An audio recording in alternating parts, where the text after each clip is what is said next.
フルカウンター。 Alright boys, so welcome back to another Black Clover mobile video, and today we actually have a release date. No leaks, no speculation, an actual confirmed release date by the Black Clover mobile team themselves, confirming that the game is dropping on May 25th. So literally in 10 days, 9 days basically, because it is in Korea and Japan, so they are basically 1 day ahead. So 9 days away, and we're going to be able to play the game again like we played during the beta if you were lucky enough to get into it. And oh my god, it's been a long time, man. How long has it been? It's been like a year and a half now since they announced it. At the end of 2021, they announced the game, and we got to play at the end of 2022, and then now halfway through the year, we're now going to be getting the game, but it is only in obviously Japan and also Korea. Unfortunately, the global side will be releasing a little bit later, but not too far later. I think I know the release date, but I don't think I share it too much yet, but it is a little bit later, but not too far away. So that's definitely exciting. If you are planning to play Black Clover Mobile, I do recommend getting in and playing the JP version first and getting to understand the game,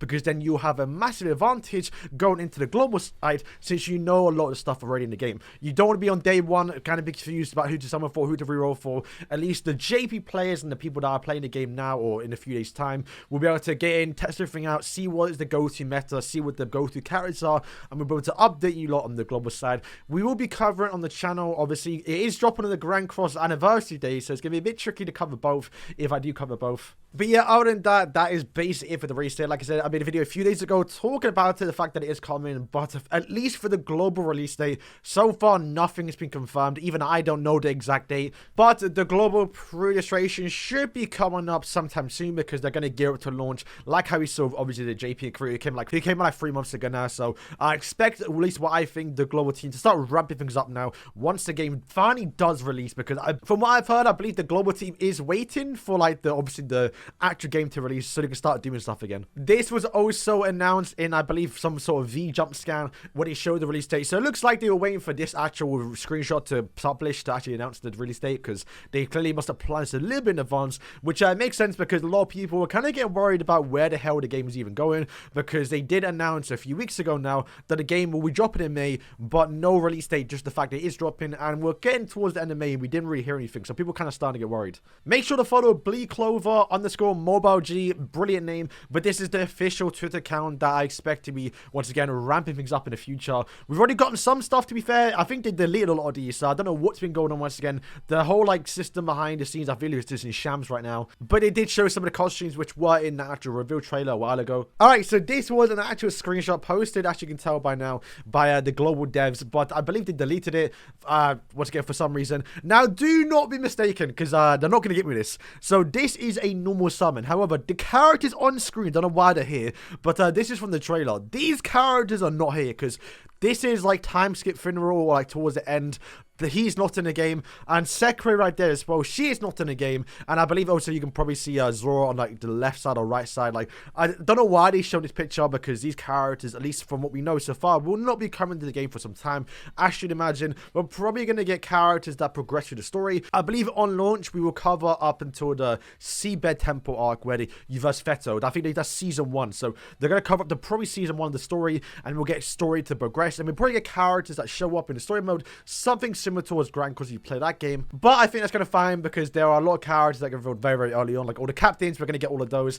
I'm going to talk about one that I didn't talk about last time, but we have to talk about her. But this is the first banner. So during the beta, we actually got the summon for Yami, and we also got the summon for Charlotte, and I believe it was also William as well. Now William, I would say right now, probably getting my summon. Now characters are being changed, how we've seen from the beta. People have been nerfed, like real people may have been buffed, like Leo. So characters will be changed, but I think one thing that's going to be guaranteed is that William will have his transformation, which is he's able to basically stun a boss or a character by transforming them into a tree for 1 turn, and it's just it's so OP. So that it might be the first banner, and if it is, that's gonna be a must summon. Yami, I think, was pretty good.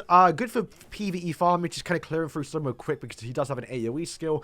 I used for Golion. It wasn't the greatest about him. I wasn't too pleased with what he did. He's just kind of a okay character. And obviously we have Lich and also Fana, which were 2 characters that we didn't get to play in the beta.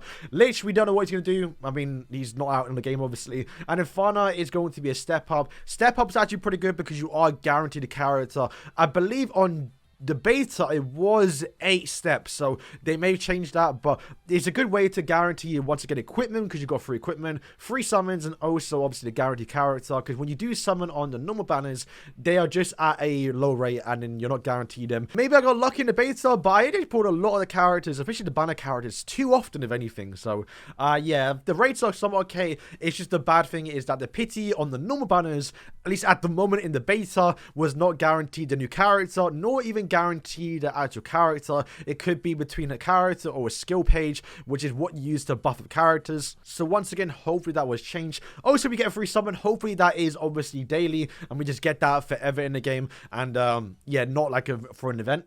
You can see on screen now, this was how the step up looked. You are guaranteed character, so typically step ups are probably going to be the go-to things to go for, because you're just guaranteed the character very early. But I believe the only downside was that the character didn't really have a rate up, if I remember properly. Charlotte was not the same rate as the other banners you can see on here, but you are guaranteed her, so I guess that's kind of a good thing. But also for Charlotte, you do have the guaranteed pity as well, so if you're going to be chasing the SSRs, you are guaranteed the SSR down below. But once again, that could be a random character, it could also be a random skill page too. And this is what I want to talk about. So they showed all the captains in some sort of trailer for obviously the Korean and JP side, and we got to see some characters we haven't seen before, which is oh, I forgot his name. This guy, one of the trailer basically. And then we go next, boys. Dorothy has been revealed. She's a character coming to the game, so that is a character I will definitely be summoning for. I think we saw she's a red attacker, so she's gonna be a bit of a DPS character rather than support, which you may think she may be, because of who she actually is. But yeah, Dorothy we play, but all the captains will be available. Maybe not on launch, we don't know just yet, but I imagine those will be the first few banners. And we do get to see a little trailer of all the actual characters, but unfortunately no Dorothy or even the Purple Orchid captain either. Once again, William, by the way, got a new ultimate. You can see right there too, he got a new ultimate, which is strange because I think he looked alright, but I guess that makes sense too. So yeah, unfortunately we didn't get to see full gameplay. Yeah. And here's some final promotional images that I want to talk about. This is obviously, once again, the first look of Fauna. We know she can have Salamander, so she's going to be really, really good as well. And we have this one too. So if you don't know, every character can get to LR, hopefully for free. You were able to do the beta for free, and we saw on the test as well that they had the feature where you can basically just use the character like for a certain amount of time, and you get all the resources needed to get the character fully maxed out, which means you don't have to summon for dupes, which means there's no point in getting dupes in this game other than the fact that you can max your character just a little bit faster, which I don't know if that seems good. Typically gacha games make you want to summon dupes to power up the character, so I do imagine in the future they're going to have some sort of way to make the game more basically pay to win, right? Because at the moment the game's very free to play to do follow that order, but they changed the backgrounds and also like the whole layout. It's so much better. I love the black, and then also like the color stands at the top too. We'll be definitely making these characters pop out. It's gonna be looking sick in the thumbnails. Also, the pre-raid, we'll cover it when it does come to global, but you're going to get through Mosa, who I believe is SR, so not even that crazy. And plus, if you can guarantee the Gateway of Destinies, you can get an actual free SR of your choice, a seasonal character, and she is a broken character, the actual seasonal and Mimosa you can get for free, and also as well, you can get Unit for free too, broken too. So there's a lot of free stuff, but again, the game very free to play. Okay, so we have a trailer apparently for the release date. I believe it will just be a mix-up of what we've seen so far, and it's when you actually reveal the release date in the trailer. No way. That's pretty anti-but to be fair. Okay, I was already playing it open. Okay, let's see what's changed then. Alright, so I don't think nothing too crazy. Gateway Destiny there. Hawk passes or Battle Pass is still there as well. I believe the actual Magna wasn't actually there as well. It does like some sort of coin buff up here, which you didn't get this in the beta. This is all the same from the looks of it. Yeah, everything's looking the same. Also, I would say one thing is that there's a stamina for story modes. You can see stamina right there, the top right. That's for just doing quests. When you have stamina for story mode, so if you're trying to advance through, you actually can't. You can only do 6 missions, which is yeah, very, very annoying. I don't know why they limited it. Even the beta was frustrating. Okay, let's see anything new. The UI looks the same. Oh, okay, that's edit. There's no way that's how it looks in game. That'd be hard though. There's no way that's how it looks in game. Would it? If that's how it looks in game, that's sick. I don't think so though. I really just edited it. Okay, I believe we covered up to here as well. We got like the invasion in the actual knighthood. Oh, was that new? I don't remember that being in the game. I don't really use too much most, to be fair. I used the actual seasonal one, so I don't know if that's the actual SL we get for free, but that looks a lot better. Once again, they basically just took time updating the animations. Oh, okay, so we have, I don't think they showed this, so obviously characters have combined attacks, where if you actually link them and use them side by side, you can get like a special ultimate. And I think, yeah, they just confirmed linked and mag. That's sick, bro. Oh, yeah, because that's like, AoE though. Okay, that's sick. Noelle looks the same, I think. Can we just see, go back? Oh, okay, never mind. We never got this far in the story mode. Yeah, so this is, we fight Master's a villain in a massive thing. Okay, so yeah, this is new. Licht is there as well, so is, Raja, I think his name is. See, I wonder how he works, though. Could he copy his magic? So would he just copy all the abilities? That'd be insane. I don't think he does. Or Mars' ultimate. To be fair, very similar to what he has already in the game. It's just in his actual brute form, I guess.